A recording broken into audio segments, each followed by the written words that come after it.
C'était samedi, et je n'avais aucune envie d'affronter une nouvelle journée d'humiliation. Ma femme, Cathy, et moi avons passé l'après-midi dans l'espace commun de la copropriété, rejoints par 3 autres couples, à consommer de la bière et des grillades. La sélection de bières restait invariablement prévisible, mais les plats présentés offraient un éventail varié, en fonction des participants de la semaine. Ces rencontres se déroulaient depuis environ 4 mois. Au début, l'harmonie régnait, mais dernièrement, j'avais commencé à discerner une disparité, les femmes semblaient y prendre plus de plaisir que les hommes, et d'une manière sensiblement différente. Les 3 autres maris semblaient ne rien remarquer, et au début, j'ai rejeté cela sur de la paranoïa, jusqu'à ce qu'un examen plus approfondi révèle une vérité déconcertante. Les conversations étaient majoritairement cloisonnées, les hommes discutant entre eux et les femmes, de même, cantonnés à leurs propres échanges. Les sujets abordés par les hommes tournaient autour du sport, des activités professionnelles et des affaires politiques. Les conversations des femmes portaient sur d'autres sujets. Au fur et à mesure que la journée avançait vers la soirée, les conversations semblaient fusionner, aboutissant à un bavardage collectif entre les 8 individus. Cependant, vers ce moment, une forme subtile de dérision a commencé à se manifester. Bien que jamais affiché ouvertement sur le visage de quiconque, un courant sournois et affecté se répandait, invariablement suivi de rires étouffés émanant du côté de la table occupée par les femmes. Je concentrais mon attention sur ce phénomène depuis plusieurs semaines. Nous nous étions tous installés dans les appartements à peu près en même temps. Gary, soudeur de métier, était marié à Amy, une passionnée de fitness. Amy possédait une petite silhouette, des cheveux bruns et un physique remarquable. Elle se consacrait à des séances d'entraînement rigoureuses et au maintien de sa condition physique. Gary, en revanche, était un homme grand et corpulent, perçu comme quelque peu lent d'esprit. Leur compatibilité semblait discutable, mais je l'attribuais à la force énigmatique de l'amour. Raymond, policier affecté à un travail de bureau permanent en raison d'une blessure, semblait satisfait de sa séparation des patrouilles de rue. Il était marié à Julie, la seule femme employée du groupe. Julie, une blonde joyeuse, travaillait au service des sinistres d'une compagnie d'assurance locale. Cécile, employée comme trieur de courrier à la poste locale, se présentait comme un individu calme et facile à vivre, un trait de caractère partagé par sa femme. Marcy, avec des cheveux bruns mi-longs et une attitude réservée, ne laissait entrevoir des bribes de personnalité que lors des rires partagés entre femmes. Bien qu'elle ne fût pas laide et qu'elle possédât une silhouette agréable, elle apparaissait souvent comme une présence invisible. Je m'appelle John. Je suis avocat et je me consacre uniquement aux affaires pro bono. Mon cabinet reçoit des fonds grâce à diverses subventions, par conséquent, bien que je ne facture pas mes clients, je reçois un salaire respectable. J'ai rencontré ma femme, Cathy, pendant nos années d'université. C'est une femme douce et pleine de vivacité avec des cheveux blonds courts. Jusqu'à quelques semaines auparavant, j'avais perçu notre relation comme parfaite. Maintenant, je reconnais la fausseté de cette notion. Comme par enchantement, les femmes ont initié leur petit jeu subtil. Elles ont commencé à taquiner Raymond au sujet du temps considérable que Julie passait au supermarché. Elles se sont lancées dans des blagues de mauvais goût concernant les relations charnelles avec des légumes, aboutissant à une remarque préventive concernant sa potentielle fraternisation avec le boucher. Tout le monde, y compris sa propre femme, a éclaté de rire aux dépens de Raymond.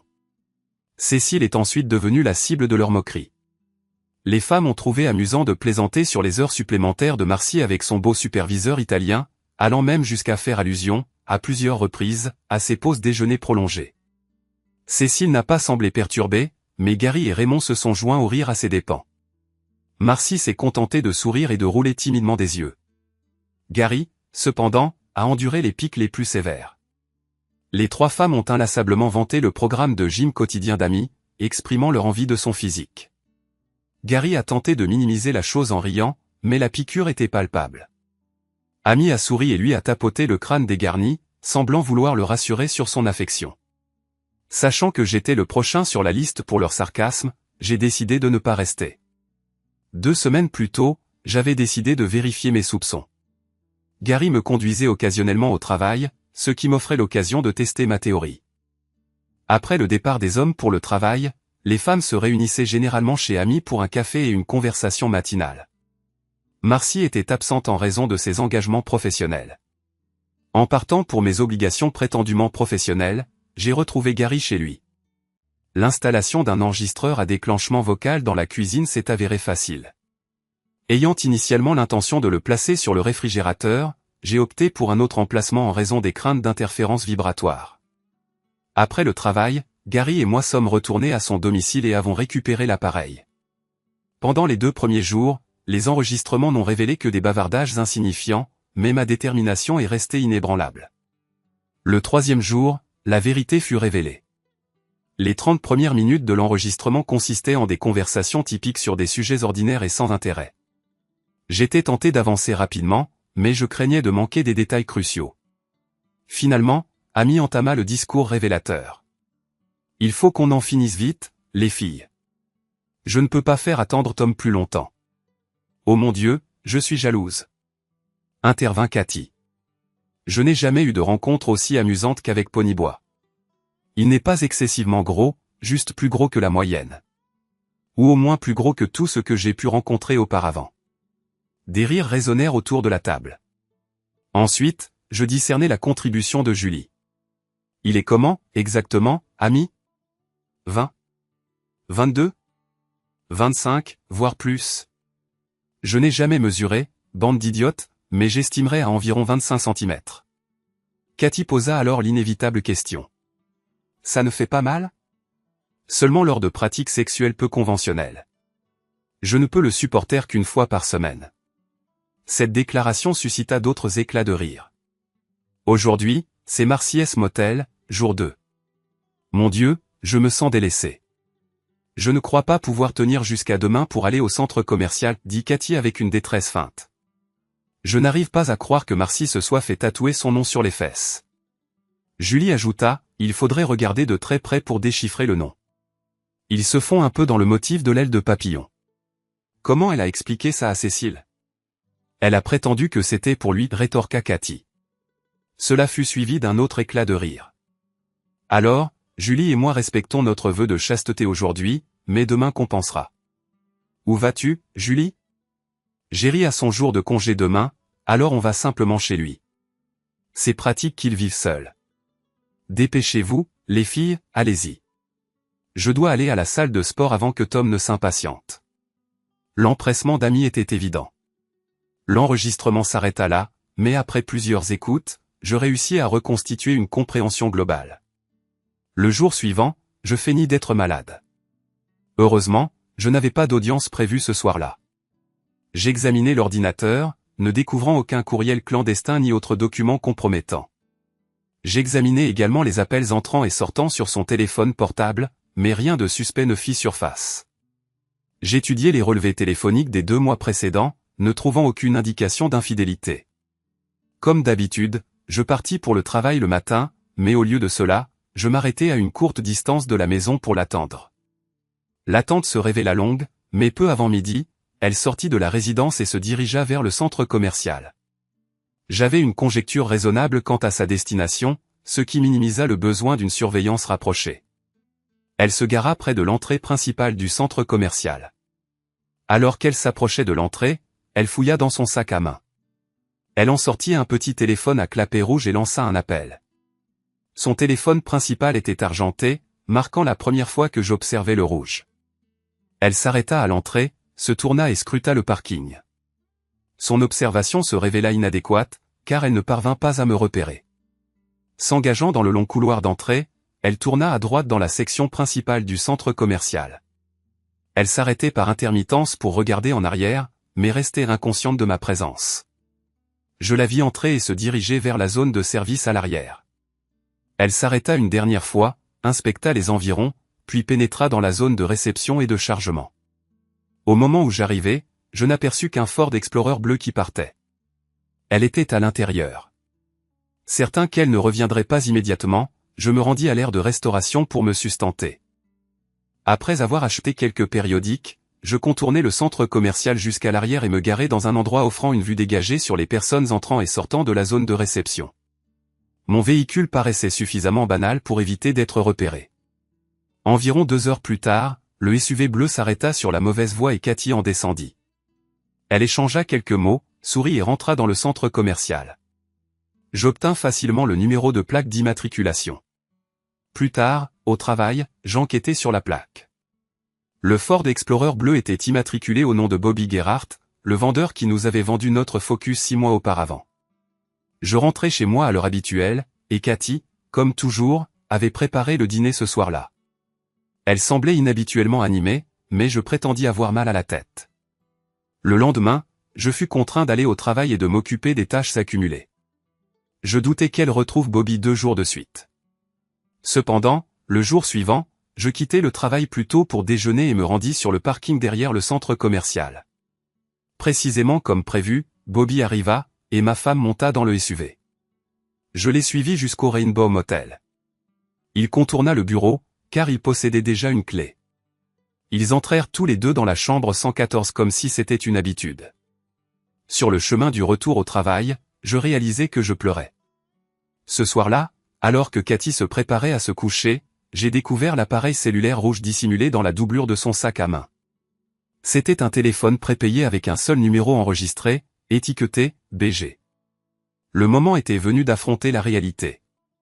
J'étais le seul homme qui n'avait pas encore été publiquement humilié. Bien sûr, j'étais aussi le seul conscient de cette dégradation constante. J'ai senti qu'Amy était sur le point de lancer une remarque spirituelle et j'ai levé la main. « Pardonnez-moi, mesdames, mais il est temps pour John de s'en aller. Je suis certain que vous pouvez continuer à humilier ces imbéciles à moitié ivres encore un moment, mais je n'ai pas l'intention d'y participer ce soir. Je vous souhaite à tous une agréable soirée. À plus tard, Cathy. » Un léger tumulte s'ensuivit au sein de l'assemblée. Je ne sais toujours pas qui a le plus parlé, les femmes ou les hommes. Comme d'habitude, ils cherchaient une forme de justification, mais je n'en ai fourni aucune.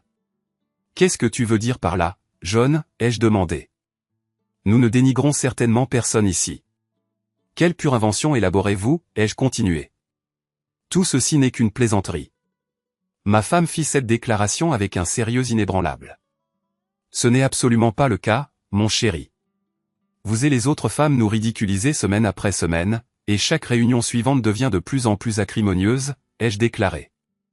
Il est déjà scandaleux que vous soyez toutes infidèles à vos maris, mais c'est absolument répréhensible quand vous décidez de l'afficher ouvertement.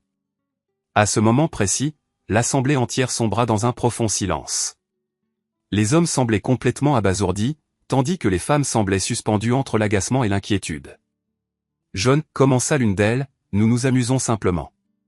C'est justement la raison pour laquelle nous nous réunissons, a renchéri une autre. Si quelque chose te dérange, dis-le simplement.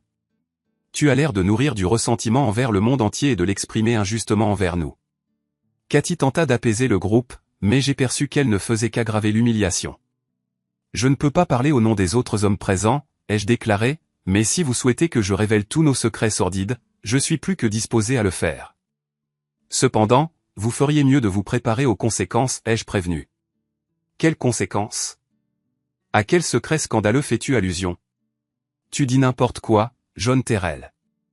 Vas-y, je t'en prie. Partage tes fantasmes avec tout le monde, afin que nous puissions tous nous livrer à un bon fou rire, rétorqua Cathy, un sourire confiant ornant son visage alors qu'elle lançait le défi. Gary, Raymond et Cécile, je tiens à vous présenter mes excuses anticipées pour tout ce que je pourrais dire et qui pourrait potentiellement allumer la discorde au sein de vos familles. Je limiterai mes remarques à mes propres tribulations et ne traiterai pas de vos situations individuelles, ai-je déclaré. Vous pourrez confronter vos femmes quand vous le jugerez approprié, mais je vous assure qu'elles sont toutes aussi coupables que Cathy. Une palpable anticipation s'abattit sur la table. Les hommes semblaient stupéfaits, tandis que les femmes affichaient un certain degré de nervosité, tout en conservant un air d'arrogance. Cathy entretient une liaison avec son amant depuis plusieurs mois maintenant, ai-je révélé. Elle quitte la maison, soi-disant pour aller au centre commercial, où elle utilise son téléphone cellulaire rouge clandestin, dissimulé dans la doublure de son sac à main, pour le contacter. Le seul numéro préprogrammé dans ce téléphone est BG et virgule ai-je continué. Coïncidence, cela correspond à Bobby Gerhardt, le vendeur automobile qui a facilité l'achat de notre Focus il y a environ 6 mois. Elle erre dans le centre commercial, et Bobby la récupère à l'arrière de son vaste véhicule utilitaire sport bleu. Il passe généralement quelques heures au Rainbow Motel avant que Bobby ne la ramène au centre commercial, lui permettant de rentrer chez elle, ai-je expliqué. Cathy prend un immense plaisir à avoir des relations intimes avec Bobby plusieurs jours par semaine, puis, le week-end, elle se moque de moi devant vous tous. Elle trouve ça amusant, ai-je ajouté. Avez-vous besoin d'autres détails, ma chère? Peut-être que d'ici la semaine prochaine, je posséderai des preuves photographiques ou vidéos. Un silence oppressant s'abattit sur la réunion, jusqu'à ce que Cathy se penche brusquement en avant et vomisse directement sur la table. La mixture de hot-dog, de chips et de bière de son estomac semblait considérablement moins appétissante lors de sa deuxième apparition. Elle pivota sur sa chaise et continua à vomir jusqu'à ce que son estomac soit complètement vide. Finalement, Amy et Marcy l'aidèrent à se relever et l'escortèrent jusqu'à l'appartement de Cécile et Marcy. « C'était dégoûtant, John, s'exclama l'une d'elles. C'était un acte cruel et haineux. Julie commença à ramasser ses affaires, se préparant à rejoindre les autres femmes. Oui, mais était-ce véridique, ai-je rétorqué. Va au diable, espèce de réprouvé. Julie claqua la porte derrière elle, me laissant en compagnie d'un groupe silencieux d'imbéciles déconcertés. J'ai attrapé un torchon à proximité et j'ai commencé à nettoyer la zone touchée, tandis que les hommes rassemblaient leurs affaires.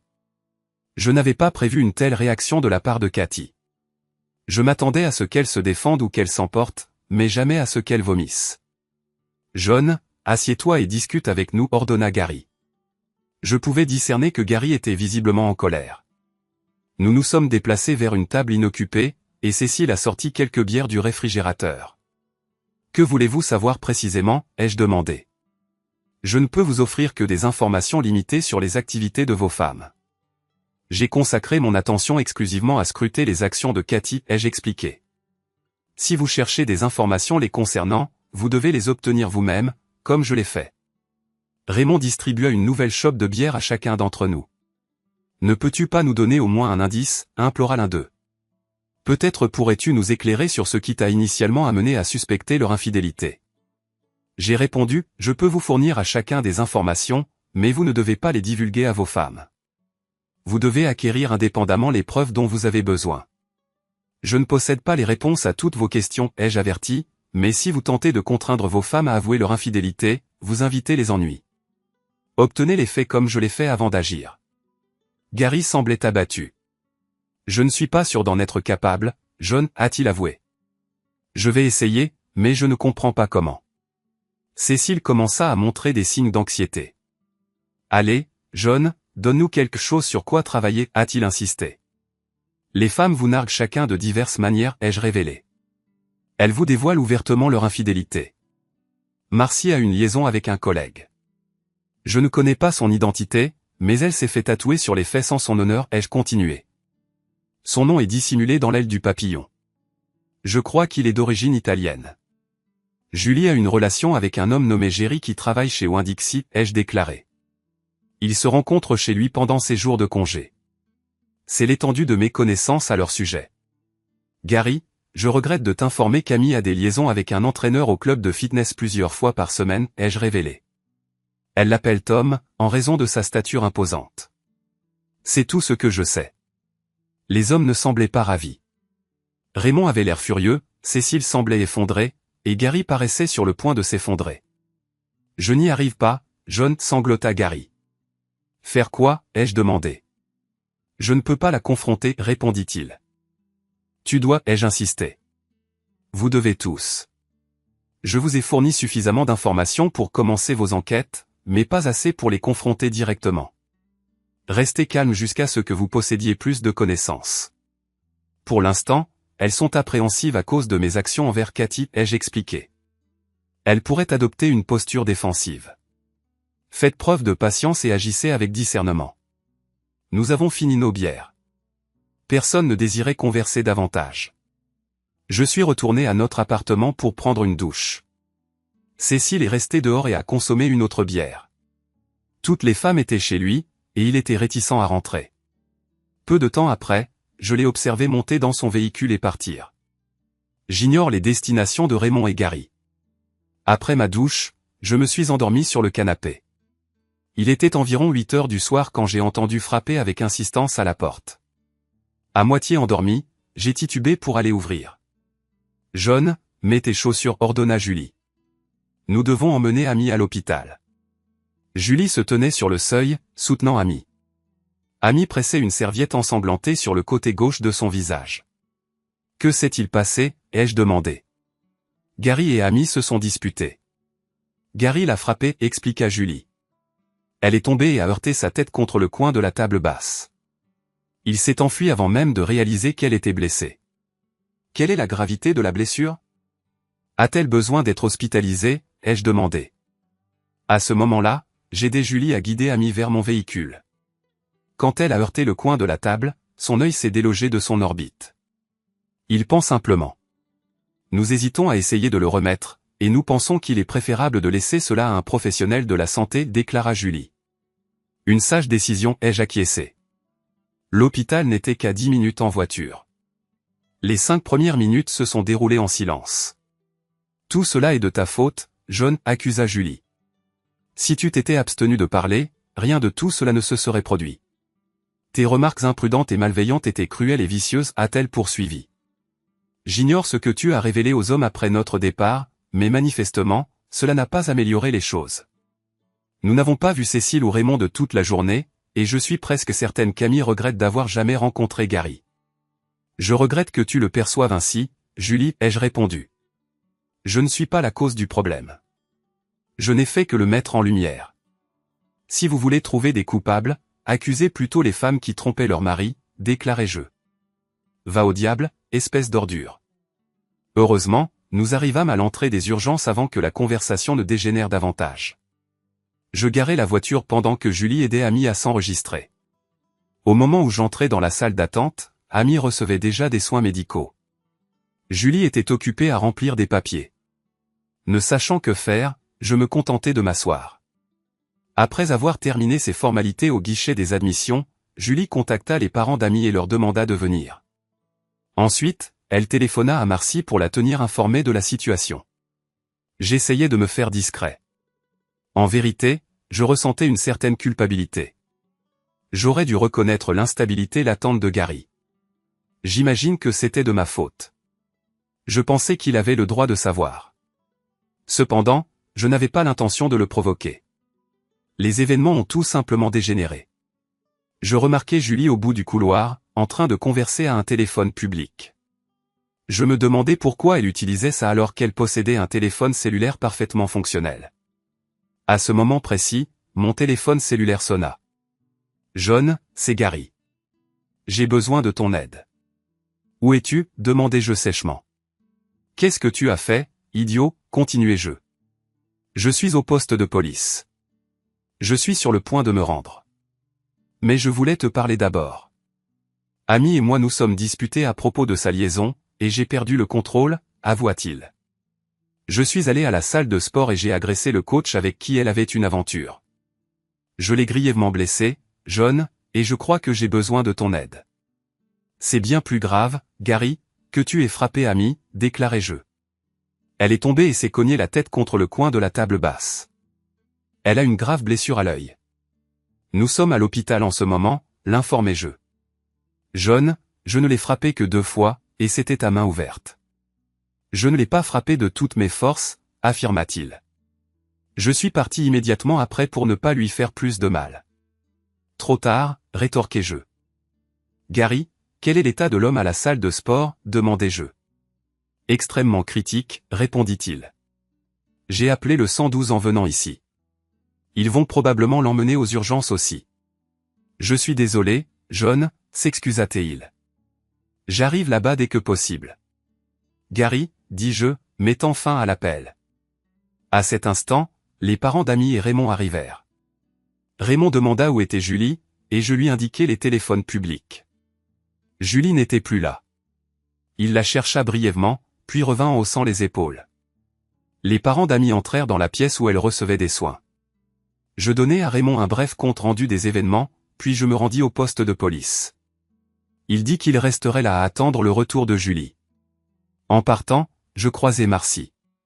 Elle m'informa qu'elle avait emmené Cathy chez ses parents. Une ambulance avait transporté un amas de sang, que je présumais être le fameux Tom. Il fallut environ 2 heures pour régler les problèmes au poste de police.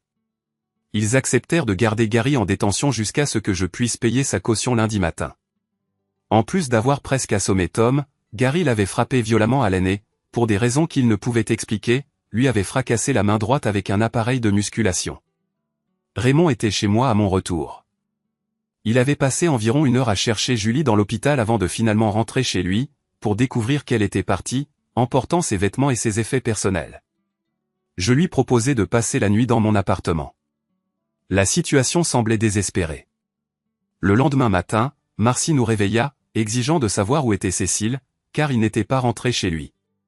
Après l'avoir assuré que nous ignorions où il se trouvait, Raymond et moi sortîmes déjeuner. À mon retour à la maison, la mère de Cathy était là.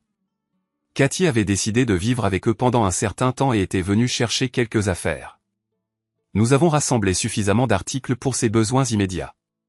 Convaincu que Cathy ne reviendrait pas, j'informai ma belle-mère que je lui livrerais le reste de ses affaires la semaine suivante. Elle exprima sa compréhension et s'excusa pour le dérangement. Son ton exprimait la sincérité. Je supposais que Cathy s'était déjà confiée à ses parents au sujet de la situation. Les parents d'Amy la ramenèrent ensuite chez eux. Le médecin a réussi à remettre son œil dans son orbite, mais sa fonctionnalité ne pouvait être restaurée. Les médecins des urgences se montrèrent optimistes quant à la possibilité de corriger le problème grâce à des soins spécialisés. Le lendemain matin, Amy paya la caution de Gary. Il me fit un récit exhaustif des événements qui s'étaient déroulés. C'était relativement simple. Il avait confronté Amy. Elle avait nié toutes les accusations. Il la gifla à main ouverte, et c'est alors qu'elle avoua sa liaison et révéla l'identité de son amant. Lorsqu'il tenta de partir, elle essaya de le retenir, et il la repoussa. Elle se frappa la tête. Gary ne l'apprit que plus tard. Le gymnase était resté ouvert tard samedi soir, et Gary n'eut aucune difficulté à localiser Tom. Tom commit l'erreur de ricaner à l'adresse de Gary et de suggérer que Gary était responsable de négliger ses obligations domestiques. L'individu musclé ne faisait pas le poids face au doux géant, et Gary le roua de coups. Il comprenait sa motivation pour lui avoir donné un coup de pied à l'entrejambe, mais il ne pouvait pas expliquer pourquoi il s'était cassé la main. En route vers le commissariat, Gary contacta le 112 pour demander de l'aide pour Tom. À notre retour à l'appartement, les parents d'Amy nous attendaient pour récupérer ses affaires. Gary et moi avons aidé à tout charger. La mère d'Amy était visiblement furieuse et refusait de reconnaître ou de parler à Gary. Il tenta de s'excuser, mais ce fut peine perdue. Le père d'Amy, cependant, prit Gary à part et lui offrit un peu de réconfort. Il semblait comprendre ce qui l'avait poussé à agir ainsi. Amy n'avait aucune intention de revenir et prévoyait d'entamer une procédure de divorce. Cela n'apaisa guère le désespoir de Gary. Je n'ai pas vu Cécile pendant quelques jours. En contactant son lieu de travail, j'ai appris qu'il avait pris une semaine de congé maladie. Je n'avais pas non plus vu Marcy et supposé qu'elle était allée travailler comme d'habitude. Lorsque je suis finalement retourné au travail, j'ai expliqué que je serais préoccupé par des affaires personnelles pendant les prochains jours et j'ai demandé à l'un de mes collègues de gérer mes dossiers en cours. Ma priorité initiale fut de contacter le siège du Burbank Health Club à Omaha et d'expliquer la situation, y compris la poursuite imminente que Gary avait l'intention d'intenter. Ils exploitaient 23 clubs dans 10 États. Ils me rappelèrent dans l'heure qui suivit et acceptèrent une réunion à notre bureau le lendemain matin. Un bluff mineur s'était avéré efficace, mais je me sentais obligé de tenter quelque chose. Raymond nous rendit visite plus tard ce jour-là. Julie avait utilisé sa carte de crédit pour acheter de l'essence, de la nourriture et une chambre de motel en bordure de l'Interstate 95 Sud. Il annula toutes ses cartes de crédit et résilia son abonnement de téléphone portable. Jerry Merchant ne s'était pas présenté à son poste de chef de production au supermarché local. Il n'avait pas réussi à le joindre à son domicile. Maintenant, je comprenais qui Julie avait contacté depuis le téléphone payant de l'hôpital. Elle avait déterminé qu'il était plus simple de partir que d'affronter Raymond. Je crois que c'était une décision prudente de sa part. Peu après la réapparition de Cécile, il avait été très occupé. Il découvrit que Marcy avait une liaison avec un homme nommé Frank Marcel, un de ses collègues.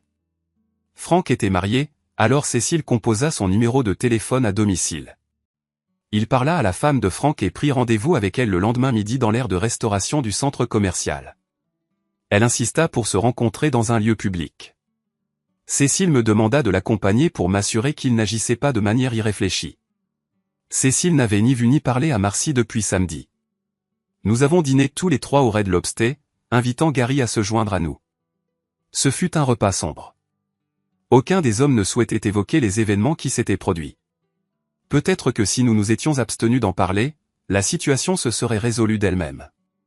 Vœu pieux. Après avoir fini de manger, Gary et Raymond sont rentrés chez eux. Je n'avais aucune idée des allées et venues de Cécile par la suite.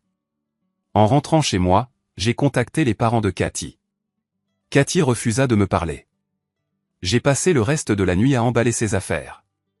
Demain s'annonçait comme une journée difficile. Bonjour. Je m'appelle John Terrell. Commençons.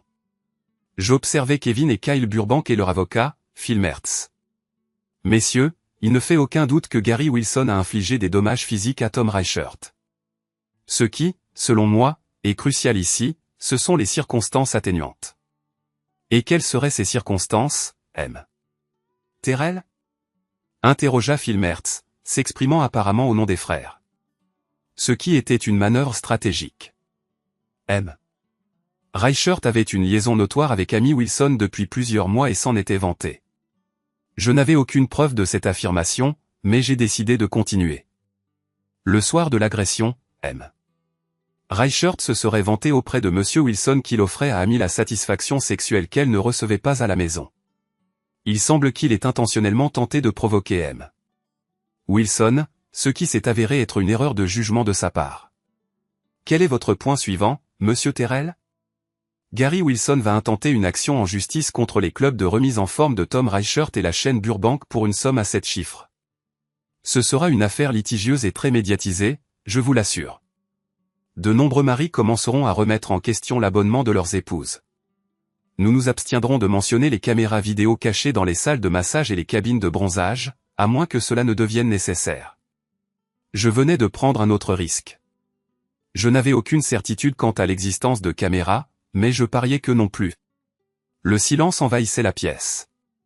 C'était comme s'ils avaient déjà rencontré cette situation et rien de tout cela ne me surprenait. C'était nouveau, mais après tout, je ne dirige pas un club de remise en forme. Pourrais-je avoir un entretien privé de quelques minutes avec vous, Monsieur Terrell? J'ai fait un signe de tête à Monsieur Mertz et nous avons quitté la pièce. J'aimerais pouvoir affirmer que la pièce était truffée de micros et que j'ai entendu toute leur conversation, mais ce n'était pas le cas. Quelques minutes plus tard, ils m'ont fait signe de revenir. Que proposez-vous comme compromis? Très simple. Abandonner toutes les charges contre mon client et transférer Monsieur Reichert dans un autre établissement hors de l'État, et toute cette affaire sera réglée. Un soulagement était évident sur les visages des trois hommes. Monsieur Mertz a simplement acquiescé. Nous nous sommes tous levés, avons échangé des poignées de main, et cela a conclu la réunion. Ils avaient parcouru la moitié du pays pour une réunion de 20 minutes et semblaient plus que satisfaits du résultat. Gary était fou de joie quand je lui ai annoncé la bonne nouvelle. Amy, en revanche, n'a pas abandonné les charges. Elle a intenté une action civile pour violence conjugale et ne semblait pas s'inquiéter du fait que son infidélité deviendrait publique. C'était quelque chose que je devrais aborder. Lorsque je suis arrivé au centre commercial, Cécile était assise à une table au centre de l'atrium avec une femme que je supposais être l'épouse de Frank Marcel. À proximité, deux hommes très corpulents se tenaient en observation et m'ont fait signe d'approcher. Nous sommes restés là, tous les trois, à observer. Cécile gérait la situation à la perfection. Ils n'avaient pas besoin de mon aide. Les deux hommes étaient les beaux-frères de Frank, et ils étaient mécontents. Environ 20 minutes plus tard, Madame Marcel et Cécile se sont serrés la main et ont souri. Cécile et moi avons déjeuné sur place. J'étais extrêmement curieux, mais Cécile n'a donné aucune information de son propre chef, alors je me suis abstenu de poser des questions. Le soir même, j'ai remis les affaires de Cathy à ses parents. Elle était présente à mon arrivée, m'a esquissé un sourire et a quitté la pièce. Je suis reparti sans parler à aucun d'eux. Le temps a passé. Amy a refusé d'abandonner les charges contre Gary, et finalement, l'affaire a été portée devant les tribunaux. Ce fut une affaire sordide, et Amy ne s'est pas présentée sous un jour favorable. Outre l'humiliation publique, son apparence physique ne s'était pas améliorée. Malgré les opérations à l'œil, il semblait que la défiguration serait permanente. Cela lui a valu la sympathie du jury, et je ne pouvais pas le contester. Gary a été condamné à 3 ans, bien qu'il ne semblât pas particulièrement bouleversé par cela. Amy a également demandé le divorce.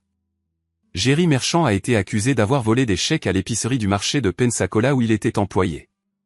Il a été appréhendé avec une complice dans le Mississippi et extradé en Floride pour y être jugé. Raymond, qui avait récemment réussi son examen de détective, a demandé le divorce la même semaine. Bobby Gerhardt a été transféré au bureau de Vantford à Toledo, et 3 mois plus tard, il a été licencié. Cécile n'a jamais repris sa vie avec Marcy. Il l'a évité avec succès pendant plusieurs semaines jusqu'à ce qu'il soit transféré au bureau de poste de l'île de Rota, près de Gam. Il est devenu responsable de toutes les opérations postales sur Rota et les îles environnantes. Marcy résidait toujours dans l'appartement. Je suppose que Cécile y est retournée pendant qu'elle était au travail et a récupéré toutes ses affaires. Peu après la mutation de Cécile, Marcy a subi un incident mineur mais douloureux. 2 hommes l'ont saisie alors qu'elle quittait son travail et ont retiré le tatouage de papillon de sa cuisse à l'aide d'une meuleuse électrique. Bien sûr, les hommes n'ont jamais été appréhendés, et Marcy n'a jamais révélé aucun motif derrière l'attaque. D'après ce que j'ai compris, la blessure s'est infectée et lui a causé de grandes souffrances. Pour une raison inconnue, elle a également perdu son emploi.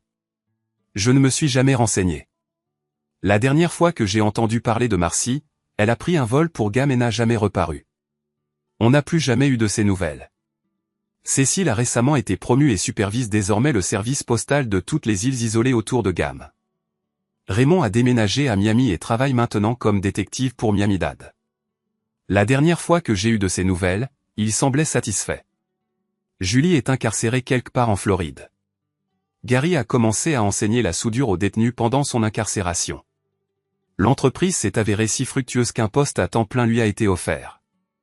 1 an plus tard, il a été libéré. Gary tire du plaisir de sa nouvelle occupation.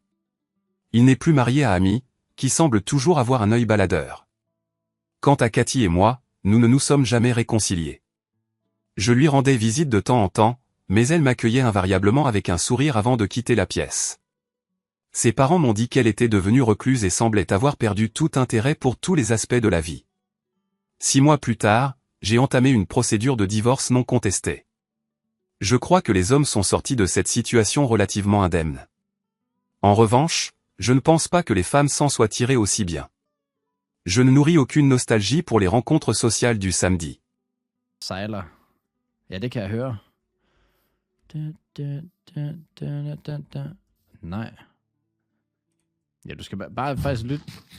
De der wind charges, mand. Jeg skal faktisk bruge wind charges på et tidspunkt. Shit, 2 sekunder. Min verden bliver kold og forladt.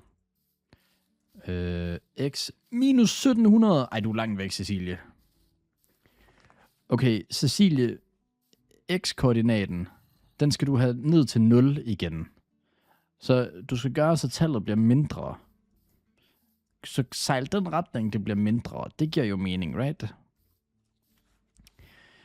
For 1700 blocks, puh, det er langt væk.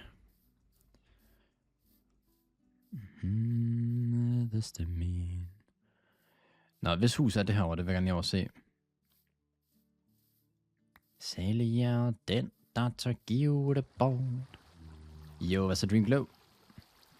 Tror jeg tog fejl dem på, måske bare New Glow noget. Jamen, jeg har ikke engang givet at kigge i min chat, efter jeg har unbandet dem, Satine. Så.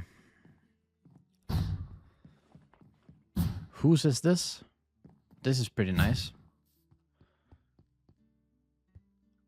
Whom's is this?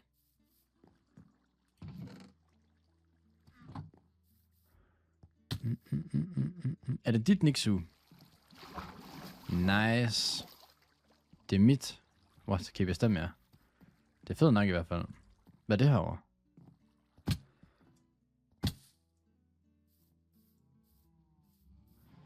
Jeg er så glad for, at min ven Martin altid streamer for os. Jamen, jeg har da Dream Glow. Altså, det har jeg da. Der ligger et spider-eye her. Var der ikke nogen, der skulle bruge det? Hvem skulle bruge GP? Bam, bam, bam, bam, bam, bam, domine.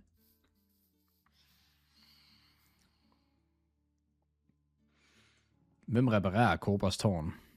Alt sammen, fordi Martin skulle dø. XP eller Slimes? Hvad? Crips eller Bloods?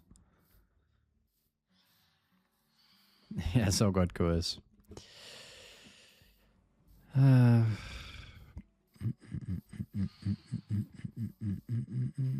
Det er en server med chat, ja, Dreamglow. Vil du gerne være med, Dream? That's ikke. Altså, du kan lige nu, der er det lidt kaos. Sejsep har for eksempel lige lavet en 9/11 ind i Cobras tårn, som går til Build Height på hans fødselsdag. Så det er sådan... Jeg ved ikke lige... Jeg vil rigtig gerne i morgen, og lidt for træt i aften. Det er sgu i orden, mate. Det er i orden. Hvad er der herovre? Og det her. De er med at lave et eller andet spændende. Vi skal have 23. Hvad skal I bruge? Hvad er I gang med at lave med de der armadillos? Hvad laver I? Det er XP farm. Resistance ting eller hvad? Minus 250. 80. 900, Cecilie. Overvej lige med proximity chat. Ja, jeg ved det godt, Dreamglow. Det kan være fucking grineren. Midt om natten.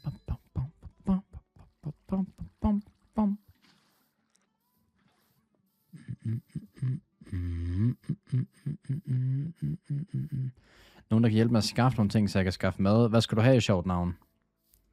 Midt om natten.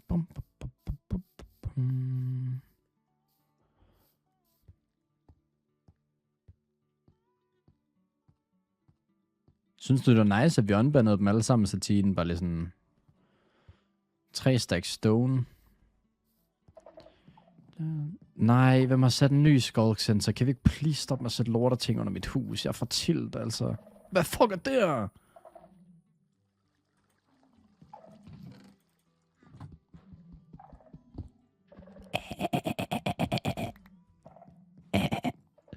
Jeg tager det der med.